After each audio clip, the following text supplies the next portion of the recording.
சுவையான மொறுமொறுன்னு பச்சை பயிறு ரவை வச்ச தோசை தான்.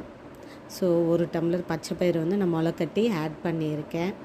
அதிலே கொஞ்சம் இஞ்சி, பச்சை மிளகாய், ஒரு தக்காளி சேர்த்துருக்கேன். எந்த டம்ளரில் நான் பச்சை பயிறு எடுத்தனோ அதில் அரை டம்ளரு ரவை ஊற வைக்காமல் அப்படியே சேர்த்து நல்லா அதை வந்து அரைச்சி எடுத்துக்கலாம். உப்பும் சேர்த்துட்டு நான் இந்த திக்கு கன்சிஸ்டன்சிலேயே நான் ஊற்றிக்கிறேன். நமக்கு நல்லா மொறுமொறுன்னு வேணும்னா நம்ம கொஞ்சம் தண்ணி ஆட் பண்ணிவிட்டு நல்லா ஊற்றணும்னா செம்மையாக மொறுமொறு நல்லா கிறிஸ்பியாக வந்து டேஸ்டியாக இருக்கும். ஸோ இந்த பச்சைப்பயிரில் வந்து நமக்கு ரொம்ப லோ கிளைசிமிக் இண்டெக்ஸ் தான், இதில் லோ கெலோரியும் கூட. ஸோ நம்ம அரிசி தோசையே சாப்பிட்றதுக்கு பதிலாக நம்ம வாரத்துக்கு ஒரு நாள் ஏதாச்சும் ஒரு தானியத்தை வச்சோ நம்ம தோசைகளை வந்து சாப்பிடும்போது நாமளும் ஆரோக்கியமாக இருப்போம். நம்ம சுட்டு தந்து நம்ம வீட்டில் இருக்கவங்க சாப்பிடும்போதும் எல்லாருமே ஆரோக்கியமாக இருப்போம். ட்ரை பண்ணி பாருங்கள், ஆரோக்கியமாக இருக்கலாம்.